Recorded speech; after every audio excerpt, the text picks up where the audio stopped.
So this is night number 2. Last night was an absolute shit show, so we trashed it. I mean, that's just the God's honest truth. Jacob had never done a podcast before, and he was super uncomfortable. Now we've got one. Now he's got one under his belt, and he knows what to expect. So it's a lot better. And honestly, we just rabbit trailed all over the place. We couldn't stick to the topic, and that topic was the freaking introduction, and we couldn't even stick to that. So it's like the Tasmanian devil. We were all over the place. And I don't know. It is what it is. We are so glad you guys are here. Honestly, Jacob, I mean, I'm speaking for Jacob, but the outpouring of support that we have gotten. No, man, just people messaging, excited, posting, sharing, and liking the page, following. And, a lot of them are saying they can't wait to hear the podcast and how it goes. And have you been hit up too via text and everything else of different things that they're already wanting us to talk about? Yeah. There's been a couple of different topics, and some of them are good, from different tournaments to play and stay and stuff like that, which we already talked about, touching bases on. Yeah, for sure. Just to give everybody a quick background, my name is Jason Corley. My son, I have 2 boys that are in travel baseball. I have a 12-year-old son who plays for the Motor City Hit Dogs team, Scott Leonard's team. He is actually right here to your right, my left, doing a Lego set, so he'll be in and out. I'm recording mine from my attic. I don't know where Jacob's recording his, but hopefully we get to graduate out of these kind of spaces in the future. But that's only going to come if you guys subscribe and follow along. Yeah, that's the plan. Tell us about Brantley. I'm Jacob Moreno. We play also for the Motor City Hit Dogs. This will be actually Brantley's 6th year playing for the Motor City Hit Dogs. He's a catcher, and he plays third base as well, pitches. And he's a pitcher. So, we're excited for the season to get started. Yeah. This is our 4th year in the program, going into our 4th year. Hud started 9U. He was 8 years old and started with the 9U team. This has been home ever since. And now my youngest, who is 8 years old, Brooks, you guys will probably see him pop in and out because he's as nosy as shit. And he wants to know what's going on. He thinks that this is the coolest thing in the world that we're doing this. He played for the Motor City Hit Dogs last year. He's playing this year for the Ohio Hit Dogs just because we couldn't work out schedules with HUD's national schedule, and there's no national schedule for Brooks's age, so we chose to stick closer. With that being said, I just want to give everybody just a quick, insight as to why we're doing what we're doing. Because you and I have talked about this. We talked about it earlier today. And before we get into anything, there's specific reasons. Yeah. Actually, you sent me a text on Monday, like, you ever done a podcast? And I'm like, no. Would you like to do one? I was like, yeah. Okay, cool. I'm setting everything up. We'll start Wednesday. I was like, whoa, what? Like that fast, huh? Man. The biggest reason why we want to do this is because a topic that comes up between Jacob and I so many times. I don't know how many times him and I have brought this up, because Jacob and I, we both follow podcasts a lot, right? Yes. Yeah. Different sports podcasts and stuff. Podcasts and all that stuff.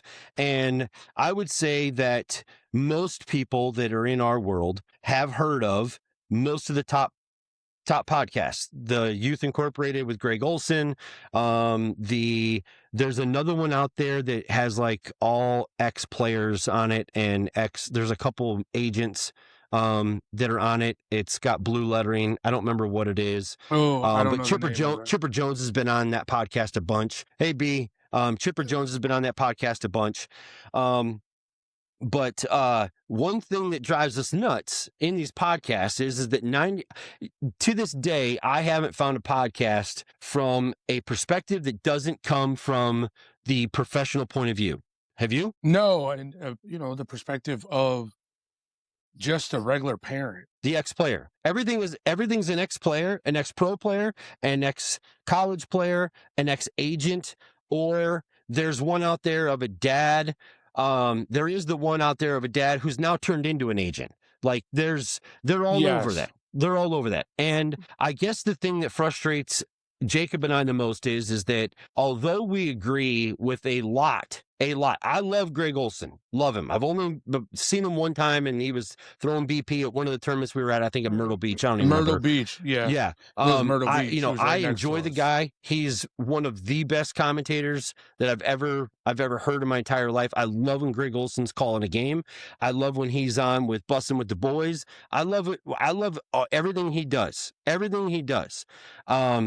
And these other people with like Chipper and these guys that are doing these podcasts. But the thing that frustrates me the most, and I'm going to let you dive into this too, is that they're always harping on us parents that where our kids are doing too much ball. Am I right? That they're doing too much ball. Yeah, And what do you give me your take on that? Well, I mean, it basically comes down to we have to do too much ball because, I mean, I wouldn't even call it too much ball. I would say training year round because they don't get the luxuries of the best equipment, the best facilities, eating, all that. So we got to compete if we want our boys to be elite and compete with their boys. I mean, they got an elite bloodline already running through them. Well, and let me emphasize what Jacob's saying too. And the thing that frustrates me is that, as parents, we're looking for all of the information we can possibly get to make the best decisions for our kids. Okay. So that's first and foremost. I think that all the parents that have these podcasts or, because most of the ex-players that are having these podcasts are having these discussions in their podcasts about these topics, travel ball specifically, they mean well. I mean, they're looking out for the best interests of their kids. But I think what they're missing, the big picture is this, and that is that the rest of us, the other 99% of us parents that are trying to navigate our way through the world of travel baseball, we do not have the resources that Chipper Jones or Greg Olson's kids have. That's a fact. So when we are chastised through podcasts that our kids shouldn't be training year round, our kids should be a 4-sport athlete in a 3-sport season, and all this, like, I get it. I understand, that we shouldn't miss, family vacations and all this. Like Chipper Jones went on and said, my kid's never going to something. And I'm not bashing Chipper Jones. I'm just saying that the things that he has said in podcasts before have really stuck with me about how his kids won't miss vacations to play sports or stuff like that. What I have to say is that my family, those are our vacations. I was going to say the same thing. We wouldn't trade that for anything in the world. And I don't want to discourage parents of thinking that that's the case. These are the greatest moments of our lives, spending these watching our kids play, right? Oh, for sure. Yeah, man. Like watching them play and then after going out to eat, going to the beach, on a day off or you play 8 a.m., don't play again till the next day. You're out shopping or at the beach, hanging out with the team. Like those are vacations. We go to Florida, go to Atlanta, those, I do enjoy that. Those are the memories, Brantley and I always talk about. We always talk, oh, Dad, remember this moment when we were here or when we were there? And it's fun, man. To me, those are my family vacations. I wouldn't want to spend them any other way. That's my point. Those are ours too. Those moments, I wouldn't trade those moments for anything in the world. And tonight I was having a conversation with a gentleman. I don't want to name drop him because I didn't get his permission to talk, but I had a 40-minute conversation. He's a dad. He's a dad that lives not far from here, and his son is just venturing. He's 14. No, he's 13. He's just venturing into the world of travel ball. His kid is an incredible, incredible athlete. I know this kid. I've watched this kid. This kid's played football with HUD. I've watched him play baseball. This kid is an incredible athlete. He's got a very, very bright future for him, but he's been stuck in this bubble of rec ball his entire life until now. And the thing is that the thing that they've always struggled with is church. His dad is a pastor at the church that they go to. They can't just miss a lot of Sundays. And I said, I'm just going to say his name. I don't give his last name. I said, Jimmy. I said, you want to know something? I said, when I was a kid and I was Hudson's age, I wasn't allowed to play. At that time. It was travel ball was locally, but it was hot stove at the time, and it was before you got to Legion ball. I made this team. It was called the Lorraine Stars, and the biggest thing about them is that we were sponsored by McDonald's. Like, it was huge. You know what I mean? At that time, this hot stove team, and I couldn't play because I had to be at church on Sundays. And I promised myself that I would never, ever, ever limit my boys, opportunities to go chase their dreams based off of a building and a bunch of people in it. Okay. Because I told Jimmy tonight, and Jimmy agreed with me. And I think it finally sunk in. I said, Jimmy, I can have church with my boys in a parking lot and on the tailgate of my truck in the lobby of a hotel. I don't need a building and I don't need communion in order to have church with my kids. If I'm not living 24/7 for them to see Christ in my life in any way, shape, or form, then the church ain't going to do it. So that doesn't hold water with me. Well, no, and now you can even watch church on the iPad on a computer. Well, and I get that. I mean, it's different for you guys because you guys have mass and stuff like that because you guys are in the Catholic. But for us in non-denominational, ours is classroom stuff. So ours is a community. You know what I mean? The boys don't go into. They have youth groups, is what they go into. You know what I mean? Okay, yeah. But that's beside the point. Like, to me, I guess coming from the past that I come from, being born and raised in a church my entire life, to me, that building is just a building to me. Like, our church is the people that we surround ourselves with. Our church is our family. Yeah. And that's how and it may be wrong to some, but to us, that's what it is. So getting back to that, it's not just that. It's not just the weekends are going to be here and the weekends are going to be there. It's also the fact that I don't know how to say this without sounding like a complete asshole. So I'm just going to say it. And that is that, I don't want to put the ex-pros and the pros that have kids in travel ball in a certain economic category, but I'm going to go ahead and assume that that their kids are pretty set. Okay, that these ex-players that are telling us parents how to do travel ball and how not to do travel ball and how to do sports and how not to do sports, I don't think their kids really have the same struggles as what our kids do. I am doing this because God gave my kid a gift. God gave your kid a gift. Yeah. And this is his chance to get out of here and to go do what I could never do. So I'm going to do everything in my power to get him to at least clear the snow so that it's up to him whether he wants to walk down the road or not, but I'm at least going to clear the snow because that's my job as a parent. But I don't think it's fair, and I'm going to stick up for these coaches that are our coaches and that are coaches all over the country in travel ball, that some of these kids, they have to train year round because they are absolutely obsessed with this goal, and there's nothing wrong with them chasing that goal. What would you rather them do? What would you rather them do? You want little Johnny to go wrestle even though he sucks at wrestling and might break his collarbone instead of going to take hitting and pitching lessons? I disagree with that. If little Johnny loves baseball, go ahead. Or play video games. You want them sitting in front of the TV on their phones, tablets, playing video games. I'd rather have my kid out there running or working out and taking ground balls, hitting, pitching. I mean, catching, that's his primary position. Like, the more we can do catching, the better we get every day. I mean, being on their phone, being on their tablet, playing the game, yeah, it's all fine and dandy. Yes, we allow them to be kids as well, but they also know there's an expectation if they want to get away from where they're at now. These kids are not, listen, I don't know how else to say this, but this isn't 1994 anymore when I graduated. Okay. This just isn't. And most of these parents most of these ex-pros that are chastising us for entering this tournament or going to that tournament or doing tournament after tournament on every weekend. Let me just give you a little dose of reality here. Okay. In national level major competition. Okay. So our boys play for national teams, which what that means for those that don't know, a national team means we play a national schedule. Okay. That means that we play very few regional games. Hudson has one tournament in the state of Ohio every year, and that's in Dayton. That's still 4 hours away. So our schedule is a national schedule. That's all that means, okay?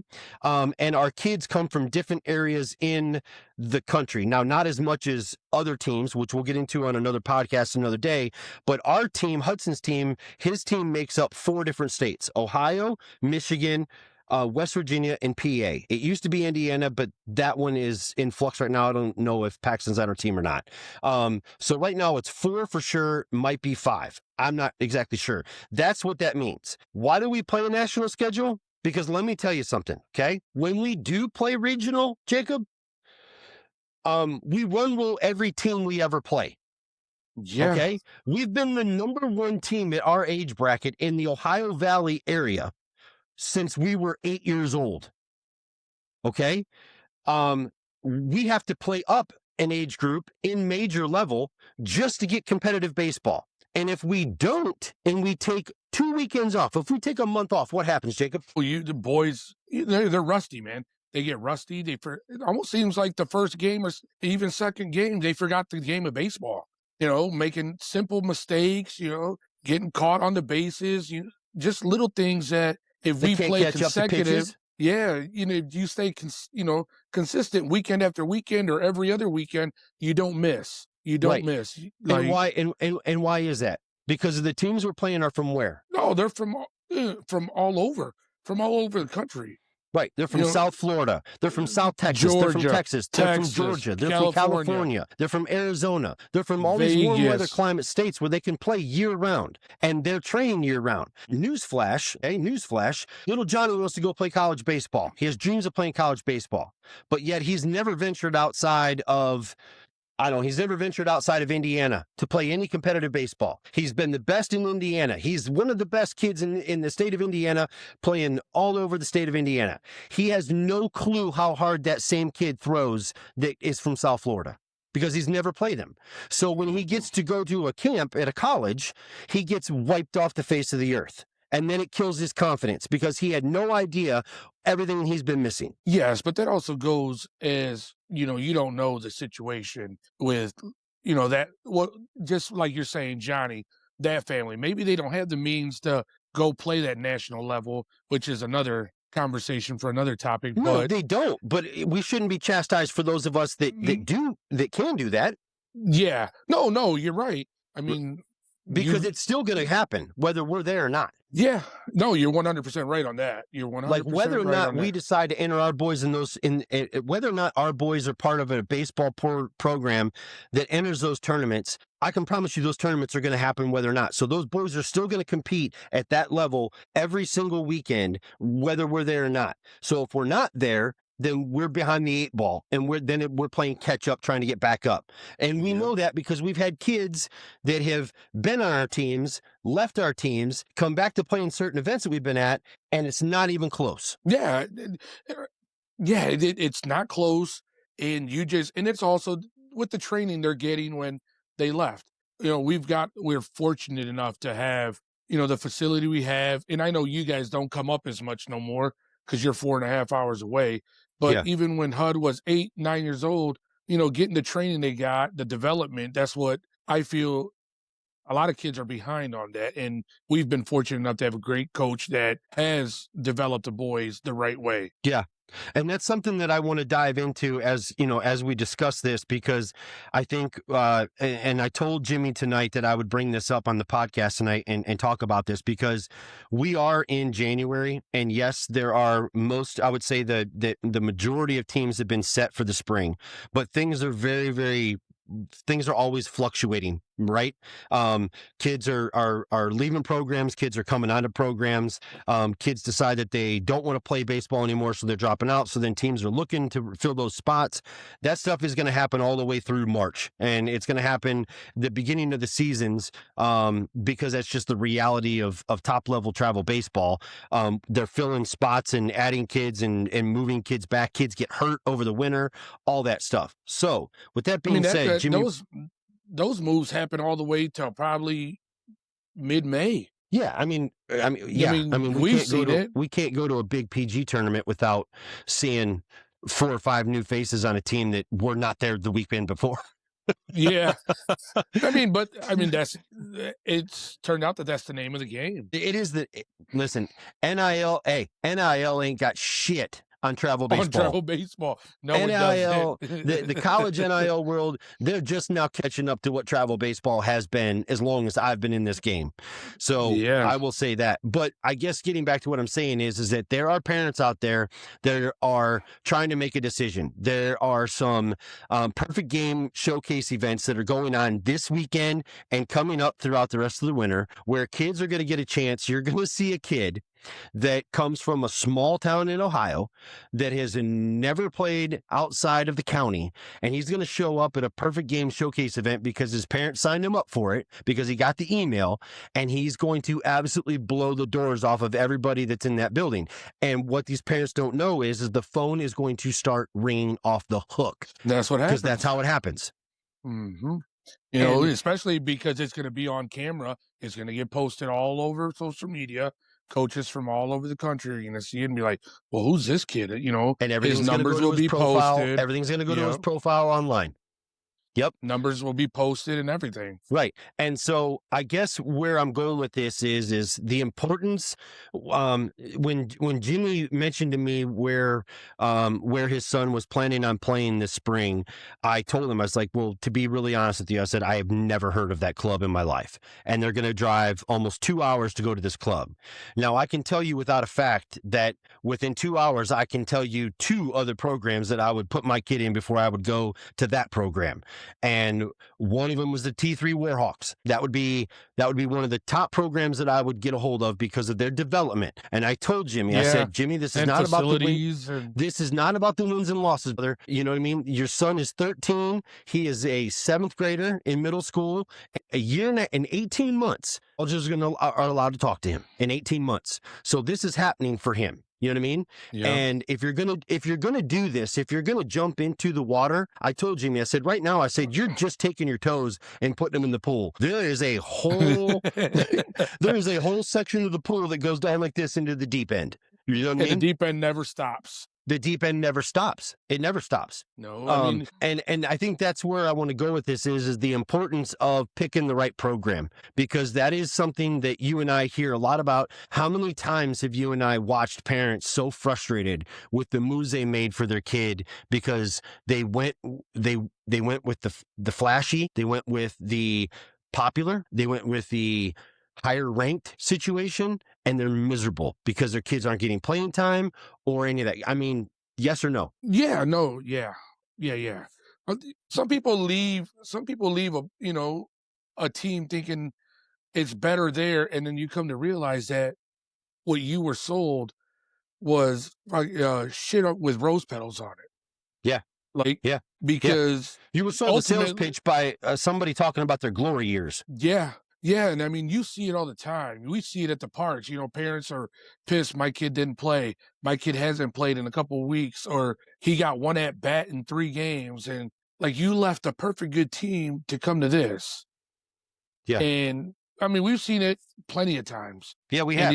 And that's also a reason why we haven't left. Yeah. That's also a reason why we haven't left. And I want to get into this story before we sign off for our first one. And tonight, I want to get into the story of how we got into the Motor City Hit Dogs national team program and why we're still here. And I want to do this with Jacob because my relationship with Jacob starts there, and that's how this no, it really, really does, and it's the truth. I mean, it means, as funny as it is, it's also very, very deep of why we're still together, why we're still here, because everything about us and our kids and the bonds that we've made are exactly why we keep signing up to do this every year, because our relationship is 1,000% because of travel baseball. So what this was that Hudson was 7 years old, and I knew he was different. I knew he was different, but I didn't know how different. Okay. I had no idea what the travel world was like, had never been into it. The only experience I had was from his older sister, Jaden, played travel soccer for Canton United. So I knew the travel world a little bit, but I didn't know travel baseball. And so with that said,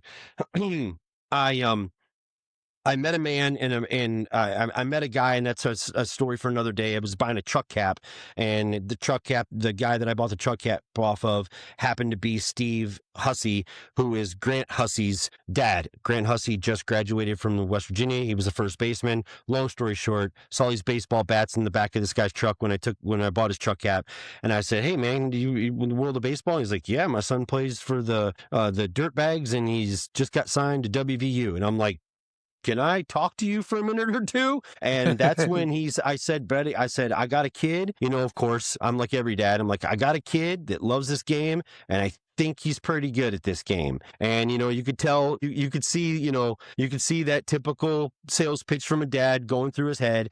And I said, if you were starting over with Grant, and you lived where I lived, how would you get him involved to see where he stacks up? And he said, there's 2 programs in the state of Ohio. Those are the only 2 programs that I would ever steer my son to. One of them is Ohio Elite, and the other one is Bo Jackson Elite. So I left, and I literally got on Twitter at the time and started searching. And I found both of them, went to an Ohio Elite tryout, and that turned out to be a complete and utter joke. And I'm so thankful that we didn't go that route. But the other one was 2 hours away in Columbus, Ohio. And it was an open tryout for $15. And we signed up. And I drove down there, and there were so many kids there for the 8U team at the time that they wrote the boys, and they identified the boys by taking a Sharpie and writing numbers on their wrists like they were cattle. And I'll never forget it. By the time we left, we didn't get out of the parking lot before my phone rang, and it was from the coach, and he said, "What number do you want?" And I was like, "What?" So that was my validation, because I told my wife at the time, I said, I'm going to take him to the biggest city in the state of Ohio, to the biggest tryout in the state of Ohio, and I'll know if I'm either crazy or if I'm onto something here. And it turned out that I was onto something here. So we started playing for this team, Bo Jackson Elite, one of my all-time favorite teams I've ever been a part of in my entire life. The parents, we're still friends with half of them. The parents, the coaches, everything, it was incredible.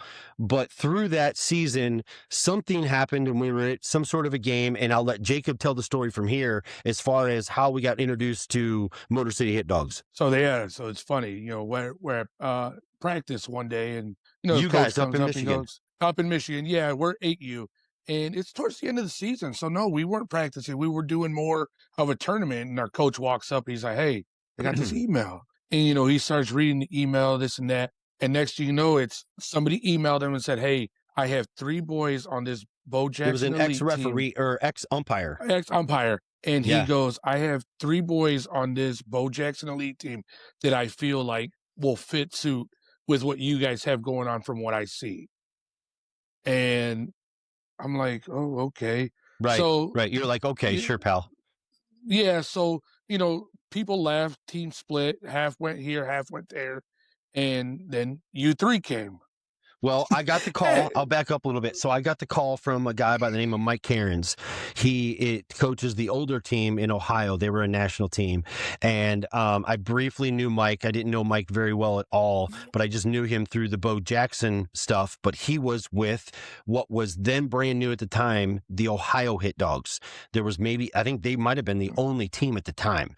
They were, at that time, they would have been 12. Yeah, 12. they'd have been Yeah. 12U at the time. And he said, Jason, he said, I have somebody I want you to talk to. He said, we're going to go on a 3-way call here. He goes, and I want to introduce you.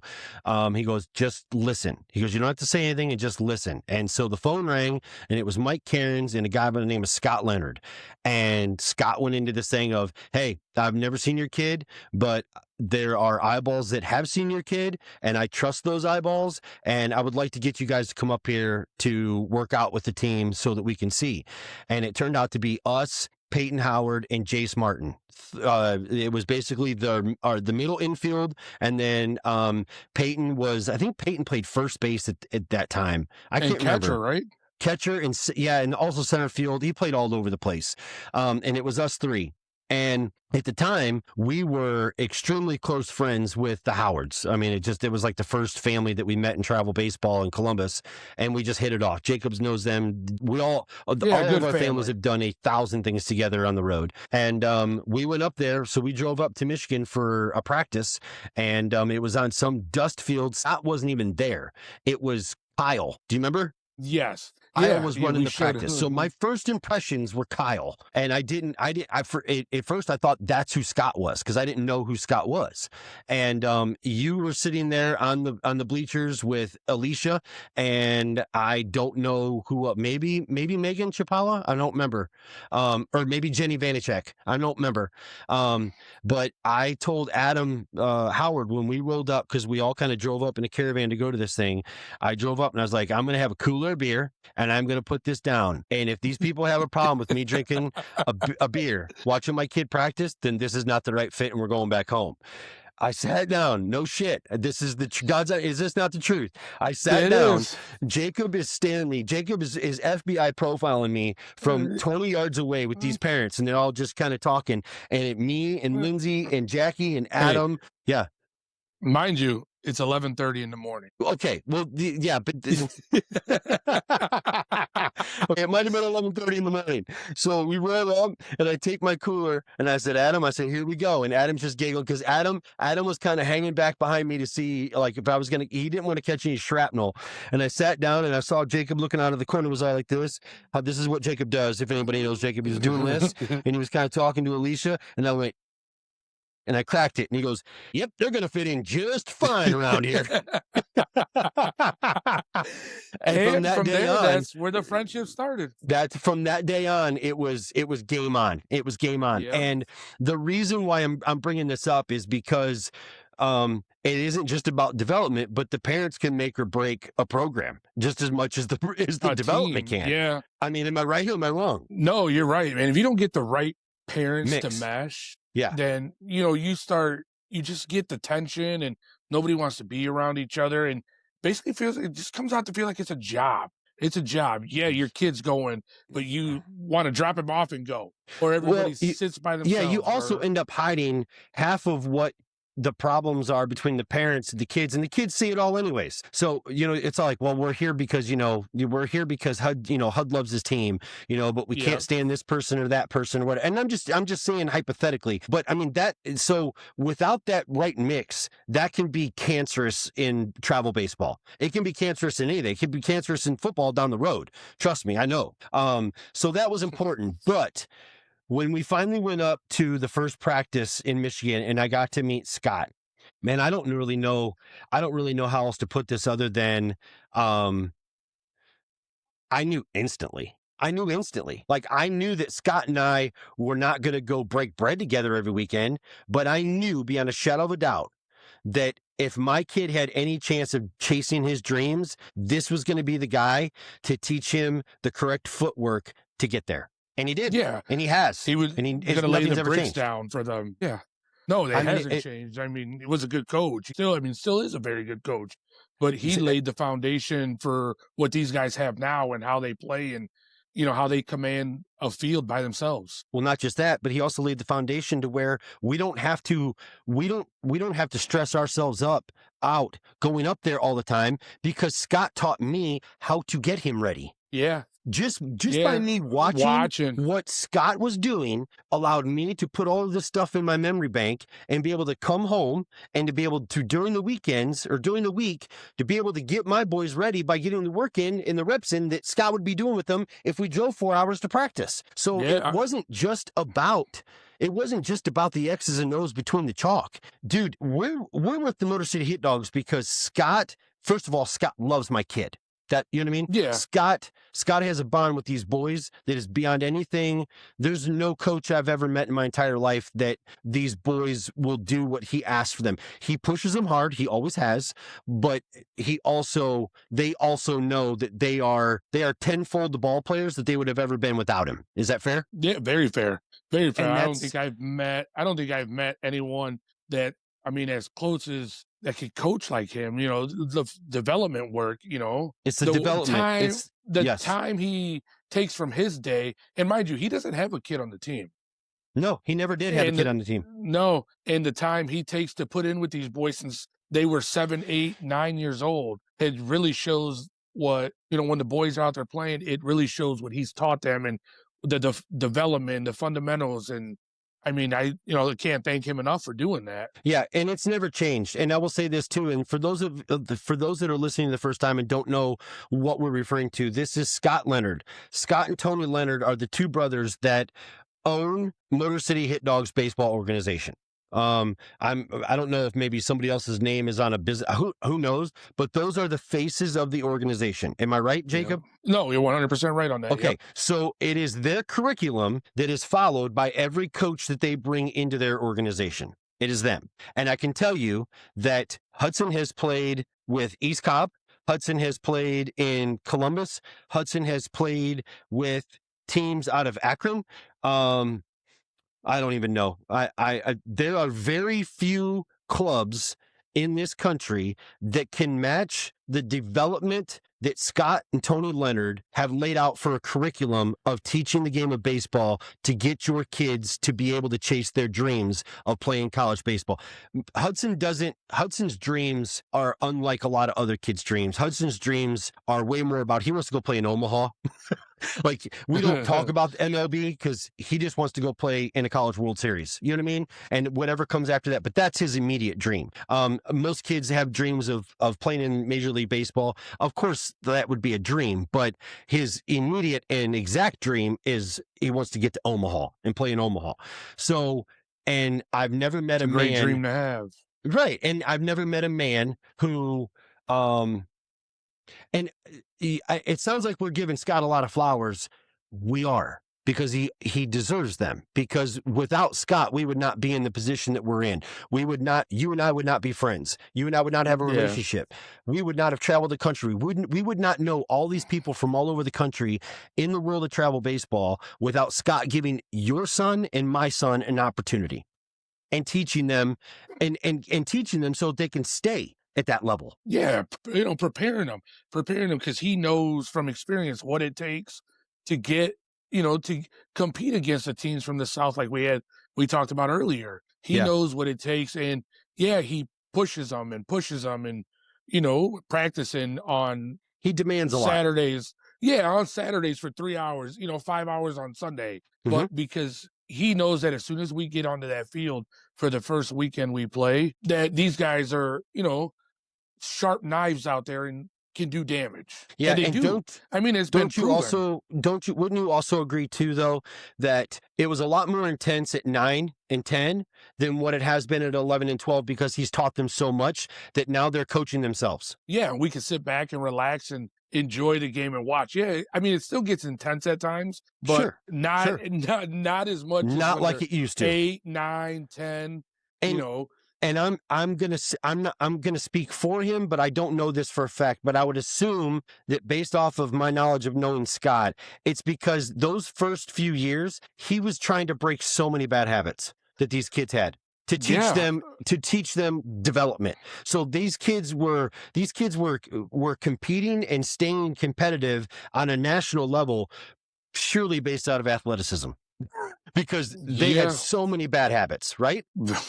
Yeah, I would see them. I mean, we'd be there on Saturdays when, some practices would, look so polished. And then other practices, you're like, God, has this kid ever played baseball? Yeah. Or, what are these guys doing? But I mean, what he's done and pushing them consistently, demanding a lot, nobody's perfect, but the closest thing to perfection that we could do on the baseball field. He, demanded that, and it put them to where they're at now. Compete on national level and coach themselves. And now they expect that out of themselves. At 12 years old, they expect it. And it's not just us, folks. We're talking about the top 25 teams in the country that are, we'll get into rankings another day, but I would say that the rankings are pretty daggone accurate, wouldn't you? As far as the top teams in the country, because they prepare and they develop at a level that is unlike any, you're not going to get it anywhere else in the country besides those top 25 teams. Yes or no? No, you're good. You're right on that. And I mean, he's looking at the rankings. The Hit Dogs, whatever age group it is usually the first Northern team you see in the national rankings because of it's a true testament of the development they get. Yeah, and this development doesn't come with a $40 million complex, folks. Like, I can tell you right now that the complex at Bo Jackson Elite in Columbus, way sweeter than what we got. I mean, every hit, I swear, it's almost like it's part of the curriculum that every Hit Dogs facility has got to have a pole in the center of the infield that you got to work around. Yeah. It's like Scott and Tony designed it to where, like, we're going to give you an obstacle right off the bat, and we're going to throw this beam right here in the middle. But we don't have a dome. Everything has to be simulated. Is that a good word? Fly Yeah. ball work has to be simulated. But that's probably also too, I would say this literally just hit me. It's probably why Hit Dogs teams are so incredible when it comes to infield work, ground ball work, because that's what we're focused on so much, because that's what we do so much, because we can't hit fly balls in January. Well, come mid-February, the first day you get 35, 40 degrees, we're out back with the machine or the fungal hitting fly balls, and these guys got hoodies or jackets on. But I mean, that's the closest we get to the fly balls till we actually get down south to play the first tournaments. And that's always why and that's another reason why we have been going down south as our first tournament of the year. Every year, folks, we usually start our year in Texas at the Houston 1000. It's the big PG event. And I would say that we've never went there expecting to win it.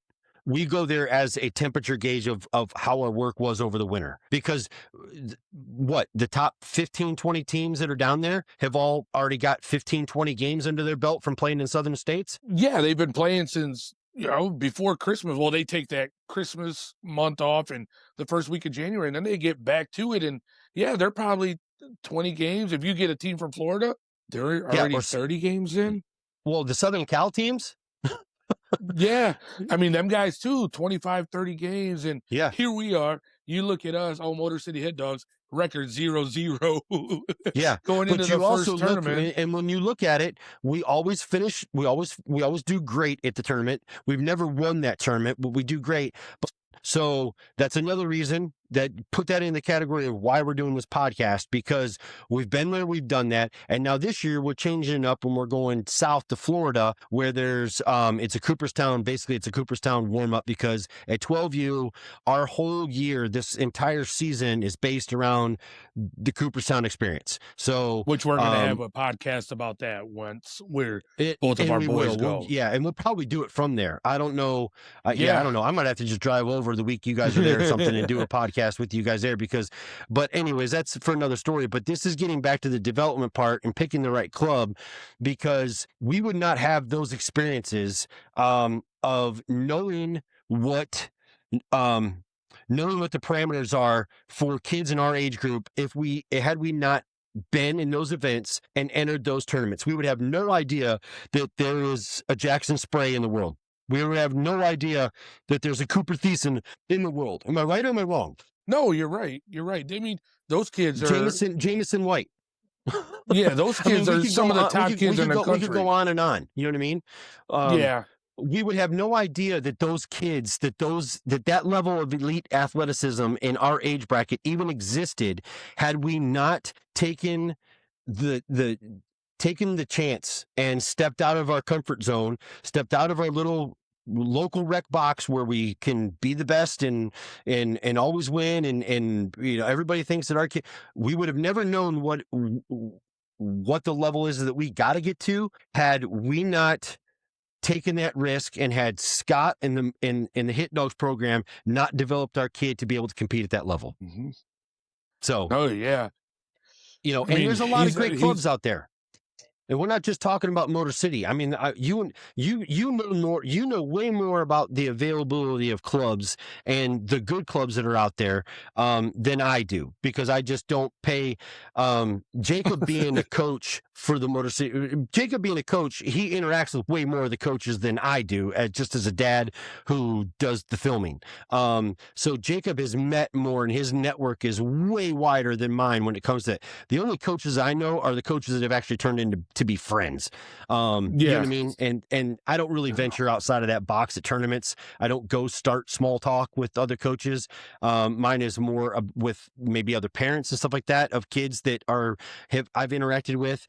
But But, for instance, if you live in the South, East Cobb, obviously the East Cobb Astros are the premier, in the Southeast, are the premier program in the Southeast. In Texas, you have the Wildcatters. I am not going to say the Cubs, so don't get me asked to say the Cubs because I No, can't stand, I can't stand no, the damn cowbells. no. I But would say no. They're a good team as well too, though. Shout out to Otis. He does a good yeah, job with his boys. But, going out to California, you got MVP, ZT. yeah, Like those are all great clubs as well. Southside That Defenders. put in out of they're out There's of Houston so too. many in Texas tonight. Yeah, would you say Texas has the most? Texas and California, Yeah, and I would say yeah. Florida's right there behind them. Florida's probably they're all three neck and neck together. Yeah, they're With neck and neck. They're neck very and neck. good But clubs because Florida but has some good this is a teams. testament though to what you were saying earlier, where I think I've posted I don't think I know I've posted in the past a graph from when we were at the PGI last year in Mississippi. I posted a graph of the United States and I put all the teams that were left in this tournament, and you could have drawn a line across the entire country. Okay, from anywhere north of North Carolina, there was only one team and one program left standing, and that was the Motor City Hit Dogs out of Detroit, out of Rochester, Michigan. Everybody else was a southern state. SBA was the farthest north with being in North Carolina. That was it. You know what I mean? So it's a testament to where, if this is the world that you want to get into, and if you think that this is the next step for your child, okay, I can tell you that my best advice is find a parent who's already in it and talk to them. And not even that. If you want to reach out, if you want to send emails or even messages, yeah, I mean, you can reach out and to us, questions. but you might know somebody. You know what I mean? You might know somebody that you've never talked to, or that you're a little nervous. There's a great icebreaker, man. Go have a conversation. One of the best things that my kids were ever exposed to was when Jace Martin came with us. We had the pleasure of Grant, and Judith Martin being their parents. They had Ashton, who was much older and had gone through the highest levels of travel ball. They were like a download of information for us. And it was a validation that they were here. So we were here, because if they're going to put their kids in a situation to be developed by certain people, then it made me feel good that I was making the right decision. Whether or not Scott and I got along, which we do, I love the man, so don't take that the wrong way. But Scott and I haven't always seen eye to eye. But what we've always seen eye to eye on is the development of my son and how he cares for my kids and how he cares for my family. I may disagree with him about dumb things and whatever. I mean, seriously, you know what I mean? And he disagrees with me about dumb things, and I'll put my foot in my mouth a lot of times, and he's got to check me for it. But that's just part of me. That's just part of it, man. That's just part of growing up and growing through it, and not, I don't know, it's just getting to know people. So, but I'm still here, and I'm not taking my kid away from him. Scott told me when Hud was 9 years old, he said, if you stick with me, I'll get him a free education playing the game he loves to play. Okay, done. I'll trust you. And ever since then, he likes to text me every once in a while, married. Because we're married. Like I couldn't leave now, even if I wanted to, which I don't want to. But I'm just saying. So when it comes to that, feel free to reach out to us. Feel free to reach out to somebody that's going through it. But at the end of the day, it comes down to your gut. We talked about this the other night. Your gut as a parent. Nobody can persuade you. Nobody can influence you. If your gut tells you that it's wrong, then it's probably wrong. Am I right? Yeah. And if they try to hit you with a sales pitch, and you see right through it, then sometimes that's telling you it's not the right club for you. Yeah. The best coaches in the world don't have to say shit. No, their games, their other teams, or their organization their practices, alone will do the talking. Their practices speak louder than anything else on the planet. Mm-hmm. Am I right? If somebody tells you, "Oh, we're good, I run good practices," you go to the first practice and you're like, "What the hell is going on here?" Then that's not what you want for your kid. Yeah, and if you got coaches out there that are doing nothing but trying to just absolutely fill up roster spots in order to keep the lights on, that's a problem, folks. That is a problem. And I mean, that's just if if you're being sold something on somebody's past life and not on what they're currently doing with their students, and when I say students, they're kids, you know what I mean, they're players, then you need to run for the hills. You need to run for the hills. It's better to stay put for a year until you find something else than to make a bad decision and get stuck in something that can damage and kill the love that your kid has for a game, rather than just waiting it out and taking your time until you find the right spot. Because I can tell you, as the season goes on, you're going to get more clarity, and there's going to be opportunities. The opportunities will never stop, will they? Will they, Jacob? They come all the time. No, your athlete is good. People notice. People notice, and they start. If you're on any social media, your kid's on any social media. Next, you start getting messages and asking, what are you doing for next year? Hey, do you want to sub? Do you want to, and Right. then What are you doing on that's this a door weekend? that Can you opens. come down? Yeah. Or what's your Yeah. schedule? Send me your schedule, because when you're not playing, we want Right. you to come play for us. Like, Right. And that's not a bad thing. I've done it. no, My kid's done it. I mean, your kid has done it. I Yeah. mean, I would say we've that done it as well. a vast majority of our national team, when we're not playing and there's other coaches and other organizations. Listen, I've given Scott my word, and most other parents, they give their word. Scott, I'm not leaving. I'm not leaving you. Like, so you can rest easy. I'm not leaving you for something that may seem a little bit shinier over here, or maybe their rankings are a little bit higher than ours. Scott, I'm not leaving you. What you've done for me and my son and my family, we're not leaving you. But we're going to go play with this team this weekend because they need somebody. And I'd love for some new, fresh eyeballs to get to see my son. And that's happened. And a great coach says, go with open arms, because he's not worried. Yeah. He's not worried about losing you. He knows what he's done is you're going to bring you guys back. 100%. It's going to bring you back, and which it does all the time. Yeah. Brings us back every time. So what does your guys' team look like this year as we close up? So this is the first year. This is the first year we're not on the same team together. Yeah. Very different. Very it's different. We have a good team, man. We have a good team. We'll be able to compete. Should be top of the pack in a lot of the tournaments that we play in. Okay. Actually, we should be playing on Sunday a lot. Okay. So, we have a T-shirt. For those of you who don't know, we have a T-shirt. It says something like Hit Dogs, we play on Sundays, because it's always championship. Yeah, it's always championship Sundays. What does your guys' schedule look like? Ooh, we start off in Atlanta in March, and we play regional. So we're a couple times, I think 3 or 4 times in Indiana at Grand Park. Great facility. And then we go, I know we are in reasonable tournament fees too. Yeah, Kansas City. Kansas City. Now, we did that last year. Although a fun trip, that was a horrible week. The weather sucked. We also had to Memorial pick up Day a player. weekend. Kansas City. Yeah, Kansas City. It was a fun trip, but that was mostly because the boys got to literally live in Bass Pro the entire time we were there. And that's, it's over here laughing. I mean, there was $1,000 spent on fishing gear, and as soon as the games were over, the kids were on the docks at Bass Pro there, because that was the one in Kansas City. The Bass Pro has the lake that goes out the back doors. So you can literally just sit and eat your lunch and watch your kids fish all day long. Although a fun trip, it was actually not, and it wasn't as hard of a drive as what I thought it was going to be, but a fun trip, but the weather sucked and we didn't perform that great, and it was what it was. Anytime you pick up a kid for just a weekend because another kid can't make it and that chemistry is thrown off, you have no idea just how weird that can be and how that can play a toll, on a bunch of 11-year-olds at the time. Yeah. And then, we go to Cooperstown. We're at Elizabeth Park in, that's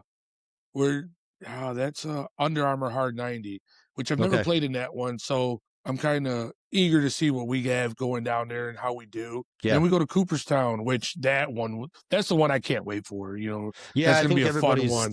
That's the one that everybody wants. You know what I mean? That's the tournament that everybody's looking forward to at 12U. Kind of everything else is just kind of whatever. It's just kind of, prep to go play at Cooperstown.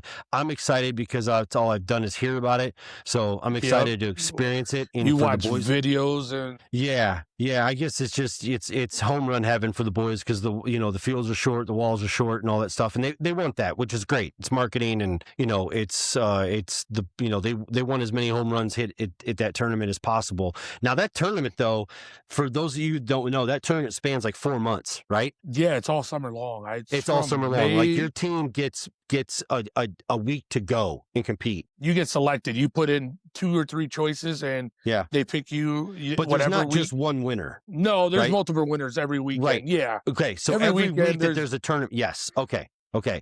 This is completely different. People think of Cooperstown and they think of the Little League World Series. This is completely different. Yeah, no, it's not the same. It's fun. The short porch, the late night, 11 o'clock, 1 o'clock in the morning games. Yeah, You know, yeah, that's gonna be fun. I can't wait. The barracks, the boys staying in the barracks with the coaches while the families don't have to wake up their kids in the morning because coach has to wake them up. yeah, for sure, for They sure. they get to be kidless. So yeah, and then we end in Grand Park for another Under Armour tournament, which I've never played in that one either. So I have no idea how that's gonna go. Okay. But we always compete. I mean, both teams always compete when we go to Indiana. Yeah, So that's yeah. gonna be fun. What about you guys? Our tournament or our schedule hasn't. Not everything isn't concrete. You mentioned the other night that we were going to Dallas for PGI. We're not going to that. That's not on our schedule. We don't have that. So I don't know when that was, but I was pretty confident that we weren't doing PGI this year. I know that Scott would love to go to Dallas because that's one of his favorite places to go play. But unless something's changed, it currently is not on our schedule. But we're in East Cobb at least 4 times this year. We start the year in Great Florida, facility. and then we're in Georgia 3 or 4 times. I want to say 4 or 5 times, but at least 3 or 4 times. Just because we got so sick and tired of playing the Grand Park in the spring and it's snowing while we're playing that we were over it, man. For those of you that don't know, I'm the dad that rolls in with the torpedo heater in the dugout to make sure all the kids are thawed out. That's just me. I'm fixing electrical outlets with my tool bag in between innings to keep electric on. It's just, it is what it is. So, and then we have Cooperstown. We're not going to Texas at all this year, which I am thrilled about. I mean, I bummed out because I'm going to miss seeing our friends in Texas and playing, Texas teams, but we're going to see them throughout the thing. Where else we're at Grand Park, we're at Dayton, we're in Michigan, and then I'm not sure what else we have. I would say we probably have 3 or 4 dates yet that we haven't set, so I'm not sure how those are looking. But we're at that I'm, Dayton one with you guys too. yeah, the Super Select. Yeah, so it's Which always is a one of the great best tournaments in the tournament. country. That's just an awesome Yeah. tournament. So the Super Select there, and then the Super Select at Indiana. This Yeah. year we don't have to play up. I don't think, do we? No, we can't. No, you can't. I mean, you can, but you No, won't it's a state because tournament that we can't, that we're not allowed to play up, which we don't do. Well, I don't know if we'll probably do the Michigan State tournament again. We kind of always do. I'm not really sure. We always end Yeah. up meeting each other's teams. The 2 same age group Hit Dogs teams usually meet in the finals of those things. Yeah, other than that, man, we're just finishing up basketball season here. Listen, man, as we close up, just kind of getting back, I just want to recap real quick of this discussion that we wanted to start, this journey of this podcast about, and that is that don't get discouraged as a parent with the how do I say this, with the dilemma or with the schedule of trying to juggle how much your kid should play, how much your kid shouldn't play, because this ex pro says that they shouldn't be doing this, or this ex pro says that they shouldn't be doing that. If your kid loves to play the game, let your kid play the game. If your kid doesn't love to play the game and wants to do something different, then let him do it. But I'm just I wanted to start this because I was tired of being chastised by people who don't have the same struggles coming out the box as as what we have and what our kids have. That's just the facts. It's the big facts on that one. It's And the if they big have facts. if they have a passion for it, I mean, don't take it away. Let them train. What's training going to do? Just make them better. My Rolodex to help, pave a way for my son is not the same as the next baseball player's Rolodex. So we're going to have to probably put a little bit more effort in, and we're probably going to have to miss some family vacations because we're going to want to play in this event or go to this showcase because that's an opportunity for eyeballs to get on my kid. And guess what? I don't feel bad about it, so stop making me feel bad about it because I'm sick and tired of hearing about it. That's the God's honest truth. I feel the same way. If you want to go to a showcase, go to a damn showcase. Nobody cares. If somebody doesn't want to go to one, then they don't have to go to one. But just don't chastise me for wanting to do something and for paving a way when I don't have the same opportunities and I don't have the same resources as you do. So let's just that's what this was about, because I have parents that are asking me, certain questions about whether they should do this or they should do that. Man, do whatever your gut tells you to do. Follow your own heart. Follow your own heart. Don't listen to what we have to say. Don't listen to what an ex-pro has to say. You do what you think is best in your gut for your child and the game that they love, whether it's air hockey, whether it's Fortnite, or whether it's travel ball. That's the gist of it. And what I'm going to say, and with that one, is don't overwhelm yourself. Yeah. No reason to overwhelm yourself and make yourself feel like you can't do it or you shouldn't be doing it. And just do it. If you can, do it. If not, hey, then don't. But and let's also put this as a caveat there too, that it's not as important at 8, 9, 10, and 11 as it is at 12, 13, 14, 15, and 16. Okay? I would even say 12. I don't even think it's that important at 12. I think it's more once you hit the big here's diamond. my difference with that. You and I have had this conversation before where 12 was never the age. It was always 13 and up, because that's what the college coaches were telling. I think that's I think it's creeping into the late 12 now, just because of kids are graduating earlier. Kids are, kids are graduating high school earlier. They're taking off earlier. And you also have this thing where the development, the puberty rate, these kids are hitting numbers on radar guns and exit velocities that are unlike anything that anybody's ever seen. So it's creeping down because now they're trying to get to these kids before the big clubs in the country see these kids throw 81 miles an hour at 13 years old. Yeah. So that's just my just my take. Your take can be different, but that's my take. Yeah, no, I always see it as, I didn't think 12 was that important. I mean, it is important, but I always thought, once you get to the big diamond, it's a different story. Like that's when everybody starts, your kid starts getting looks because now you're on the big diamond. Whatever you did on the little fields doesn't matter, because them guys want to see you play on the diamonds, they're coaching on, not what you did at a field that's 250, 225. So no, that's why matter. I say 13 years old is what I've always read and been told. Yeah. And the only thing, I would say, okay, so that part doesn't matter there, but the important part from 12 below is the development. And that's what we were talking about earlier, because by the time you get to 13, it's too late to develop. It's too late. Like if you aren't up to par with the other 20% of the kids in the country that have been playing that level and been developed at that level by the time they're 13, it's too late for Timmy. Sorry. Unless you're a freak athlete that learns. You can be a freak right arm. Off the rip. You can be a freak arm that's been hidden in a cornfield in Oklahoma, well, not in Oklahoma, but in Nebraska somewhere, and you can get, but that is, so there's a 1%, and then there's 1% of the 1%, and that's that 1% of the 1% of that one kid that nobody knew about. You know what I mean? Yep. The reason he got discovered was because he threw a rock against you know what I mean? From one county to another county to show off in front of a girl or in front of a redhead in Texas. Something. But, as far as some of the things we're going to be covering, man, we're going to have a lot of guests. We are going to have a lot of guests on our show. We're going to talk to coaches. We're going to try to get a hold of a couple college coaches, D1 college coaches, maybe a D3 coach here and there. But we're going to try to talk to some different... I would like to get a JUCO coach too, if we can, right, and get their perspective on, and the differences. Well, and not just that, but we want them to tell us as parents. We don't want them to talk to us like we're at some conference hall.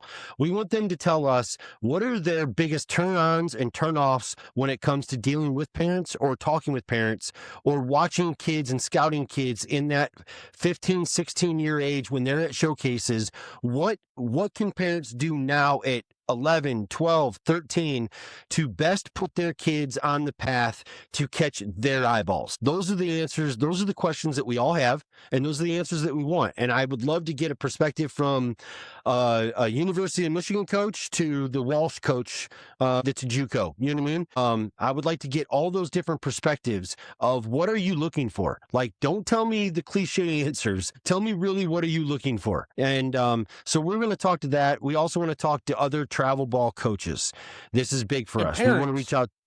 And parents. Jay, in Texas, we want to reach. I mean, there's Adrian with SBA that we can talk to. There's all kinds of coaches that we can talk to and get their perspective on some of these events, what they're going through, some of the things that they foresee coming down the pipeline that we're going to have to deal with, how the game is changing, and how how the game is changing. And I definitely want to reach out to probably Scooter or somebody at PG, because one of the probably the hottest topics that we're ever going to cover is what is this bullshit with state of play, and why does it even exist? Why do we do it? Why do you force feed this? I've said this before publicly on social media. State of play is the most in your face racketeering I've ever seen in my entire life. Yeah, It man. is there's no other way to explain it. It is racketeering. It is legalized Sickening. racketeering in your face. And for what? Yeah. For what? Because to this day, I've never seen the maintenance guy at Home to Suites out cutting the grass at the ball field that we're getting ready to play on. So you tell me where the kickback is going. I don't get it. Because Home to Suites ain't doing jack shit for the tournaments. Yeah, and talk to him about different tournaments and what's the thought process behind everything as well, Right. with the directors. It's already bending us over the woodshed in order to make all of this possible financially, to then throw all these other caveats in here for what? I have no idea. For a, 75-cent ring that you're giving out to these kids at the end of the day? I don't even know. I don't even know what it is because the kids don't really keep them anymore. I think the first 2 we kept, and now it's like, I don't even know. Brooks uses them as brass knuckles on Halloween to go to school. I just don't even know. So we're going to cover a lot of stuff. I will say that it's super, super important, everybody that's listening. Please, for the love of God, like and subscribe on our YouTube channel. This will be on Spotify. It'll be on Apple Podcasts, and it will be on YouTube. We cannot grow to the next level of getting better microphones, better cameras, and not be in the attic while this one's over here working on a Lego. We cannot move and evolve and do different things. We can't reach out and go meet with coaches that you guys want to talk to if we don't have the support. And the only way we're going to get the support is if we have the subscribers. That's just facts of the media world. So please, comment, like, subscribe, tell your friends, tell your friends' friends, tell your fodder, as Pat would say, tell your fodder's fodder. Tell them all. Tell them all. Because we need you. Share our page, like it, follow. Yeah, like it, share it, follow it. Just spread it. Spread it like wildfire. And please let us know what you want to talk about. You cannot hurt our feelings. We know we're not going to appease everybody. We know that not everybody's going to agree with us. And a lot of more people are going to disagree with us than agree with us. We get it. We understand it. We're okay with putting ourselves out there to be the target of that backlash. I'm okay with it. I'm fine with it. Okay. But somebody's got to do this. And I just thought, you know what? F it. Let's do it. So thank you all for joining. But we anything closing words? Thanks everybody for joining in and watching. As a sponsor, if anybody is out there, I'm just going to say it. If anybody is out there and would like to be the title sponsor of our podcast moving forward, please reach out to us on email at traveldadspodcast@gmail.com. You can reach out to us. We can talk. I've got a media kit ready to go if you guys are interested. And we're going to try to do one of these a week, hopefully do more.